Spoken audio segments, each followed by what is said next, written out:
Want to grow on TikTok? Join our agency for support with expert mentoring, stream protection, and audience growth. It's time to level up. Scan the QR code or click the link in the description to join today.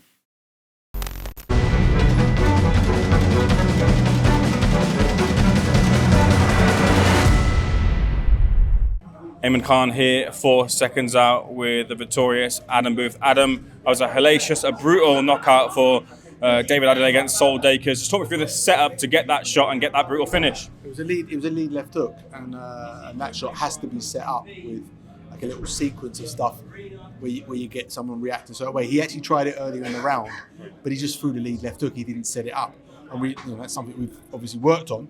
And but the second time round, he did the prep for it, and as Sol dipped down, he just committed to it, and it caught him heavy on the top of the forehead. And as soon as it landed, you thought, okay, yeah, that's the type of shot that finishes fights. I appreciate this will be a little bit of an obvious question, but was it something that you specifically pinpointed in training camp or watching tape of Sol Dacres that led you to want to get David to throw that shot?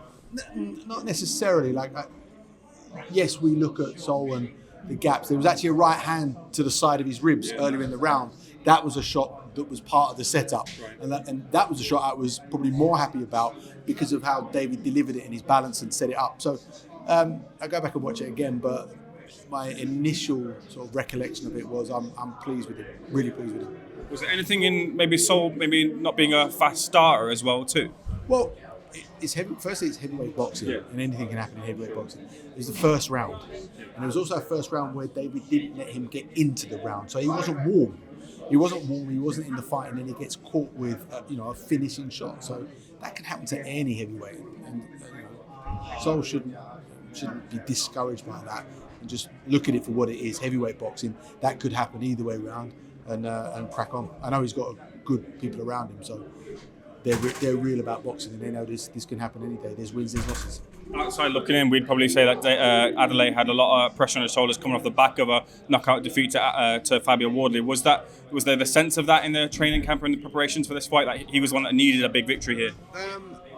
He knew he had to perform, but I was putting pressure on him in training. Whenever I put pressure on him in training, he rose to it. He's tough, he's fearless, he's a phenomenal athlete who just hasn't prepared himself and gone about his daily life as a professional prize fighter the right way. And I'm seeing some drastic changes already with so much more to do. How high is his ceiling potential-wise? And you're the one that's been in with him day in and day out. How far can he go? I'm only ever interested in looking at world titles. He definitely has the attributes to get him there. I know what those attributes look like up close and personal because I've been at that level as a coach, and he certainly has them. Well done, Andrew. What's next for David? If you could plot and pick his next fight, who would be the ideal opponent for him? I want to go back and watch it, and I want to get back to working on the things that I had to drop about a month and a half ago because we had to focus more on getting towards the fight. Because sometimes you can't work on things and prepare for a fight at the same time, and I want to get back to doing that. Adam, just quickly before you go, you have an update on Josh Kelly? No, similar answer, but we're certainly looking at the first quarter next year.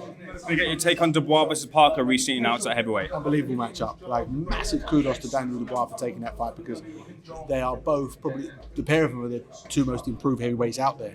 And it's a hell of a challenge, and I'm really looking forward to that one.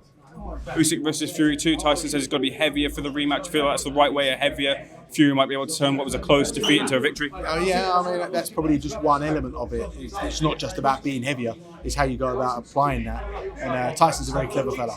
He's got a clever team around him. So whatever they do, there's going to be a method to that madness, and I'm looking forward to seeing that one as well. Very last thing for David Adeleyi, Fabio Wardley rematch high on the hit list for him.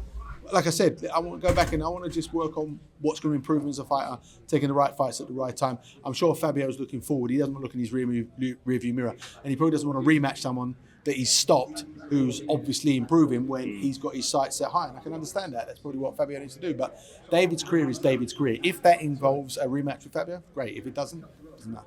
Adam, congratulations. Thank you. Nice one.